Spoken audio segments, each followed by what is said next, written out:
Hello learner, welcome to classmate Adda. आज इस video में हम लोग क्लास 10th का जियोग्राफी का चैप्टर 2 को पढ़ने वाले हैं, ठीक है, जिसका नाम है वन एवं वन्य जीव संसाधन। ठीक है, वन और वन्य जीव संसाधन का जितना भी ऑब्जेक्टिव क्वेश्चन बन सकते हैं इस अध्याय से, मैंने उन सभी ऑब्जेक्टिव क्वेश्चन को आप लोगों के लिए बनाया है। और यदि आप लोग इस वीडियो को शेयर करते हो और अपने फ्रेंड से वीडियोज़ को लाइक करवाते हो और यदि 100 लाइक आ जाते हैं तो मैं आप लोगों का इस चैप्टर में जितने भी लॉन्ग क्वेश्चन या फिर शॉर्ट टाइप क्वेश्चन जो बनेंगे उन सभी को आप लोगों को करवा दूंगा, ठीक है, वो भी एग्ज़ाम से पहले। तो चलिए हम लोग स्टार्ट करते हैं अब अपना क्वेश्चन के साथ। तो पहला क्वेश्चन जो है IUCN का पूरा नाम क्या है? तो IUCN का पूरा नाम है international union for conservation of nature.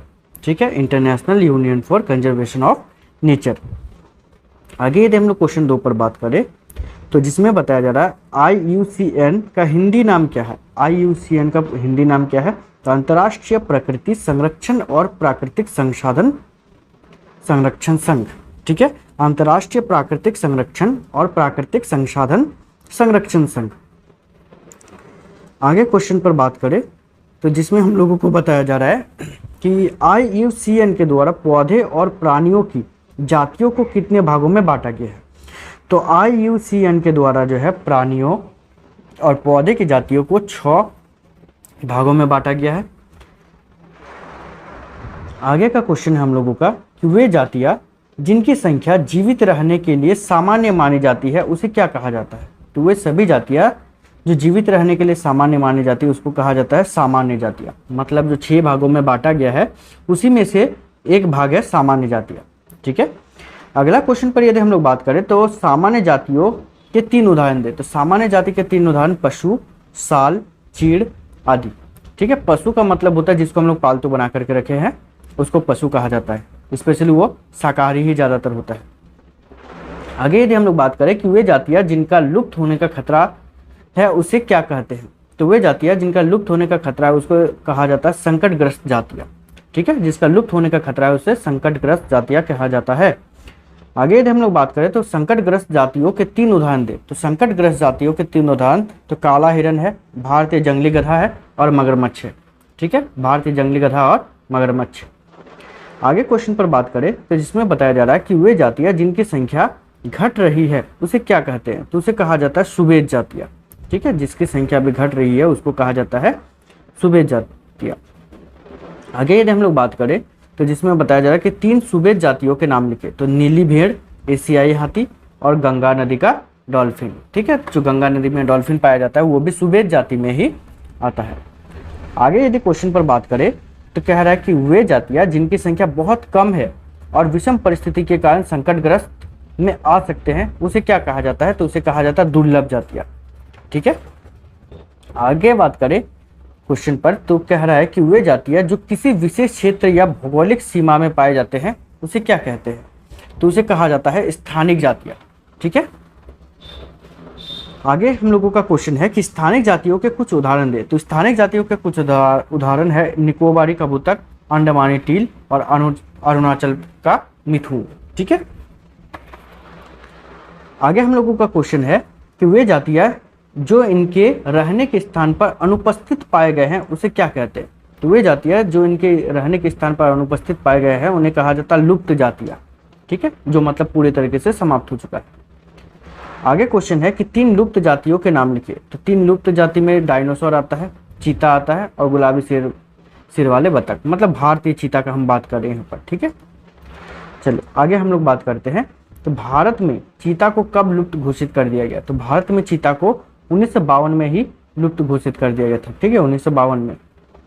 आगे क्वेश्चन पर बात करें तो स्थानांतरित कृषि को और किस नाम से जाना जाता है? तो स्थानांतरित कृषि को बहुत सारे नामों में जाना जाता है, जैसे झूम की खेती या स्लेश और बर्न की खेती।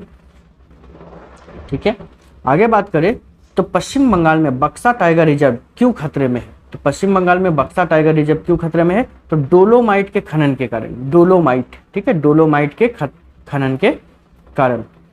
आगे बात करें क्वेश्चन पर तो क्वेश्चन कह रहा है कि टक्सोल नामक रसायन किसके उपचार में सहायक है? तो टक्सोल नामक जो रसायन है तो वो कैंसर रोग का उपचार के लिए सहायक है। ठीक है, आगे क्वेश्चन है भारतीय वन्य जीवन संरक्षण अधिनियम कब लागू किया गया? तो भारतीय वन्य जीवन अधिनियम लागू किया गया था 1972 ईस्वी को। ठीक है, आगे क्वेश्चन पर बात करें तो प्रोजेक्ट टाइगर कब प्रारंभ हुई थी? तो प्रोजेक्ट टाइगर 1973 ईस्वी को प्रारंभ हुई थी। ठीक है, उसके बाद अगला क्वेश्चन है कॉर्बेट राष्ट्रीय उद्यान कहाँ स्थित है? तो कॉर्बेट राष्ट्रीय उद्यान स्थित है उत्तराखंड में। ठीक है, आगे क्वेश्चन कह रहा है कि सुंदरबन राष्ट्रीय उद्यान कहाँ स्थित है? तो सुंदरबन राष्ट्रीय उद्यान स्थित है पश्चिम बंगाल में।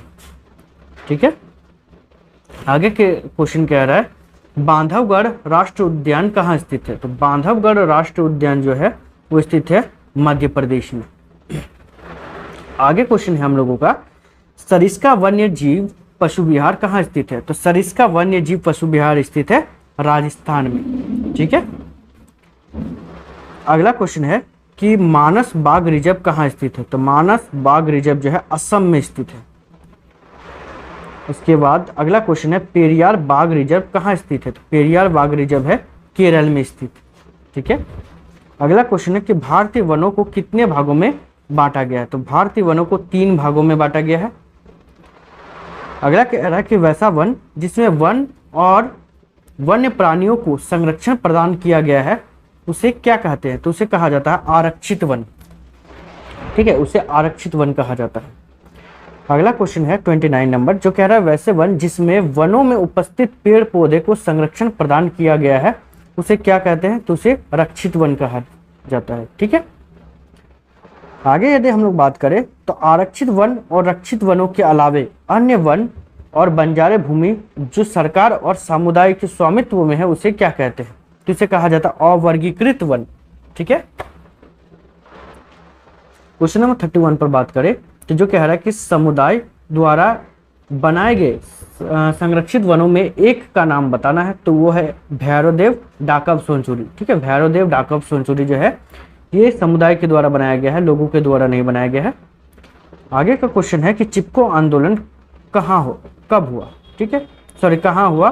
तो हुआ था ये उत्तराखंड में। ठीक है, चिपको आंदोलन जो है हुआ था उत्तराखंड में हुआ था। आगे क्वेश्चन पर बात करें जो है बीज बचाओ आंदोलन कहाँ हुआ था? तो बीज बचाओ आंदोलन जो है टिहरी में हुआ था जो कि उत्तराखंड में ही स्थित है।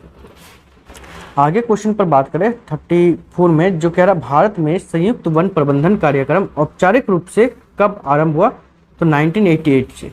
ठीक है, तो इस वीडियो में इतना ही, और भी मेरे पास 15 क्वेश्चन है, लेकिन यदि आप लोग शेयर करते हो ठीक है अपने फ्रेंड्स को तो बाकी और भी 15 क्वेश्चन में आप लोगों को बना करके दे दूंगा। ठीक है, तो इस वीडियो में इतना ही, मिलते हैं नेक्स्ट वीडियो में, तब तक के लिए बाय, थैंक यू।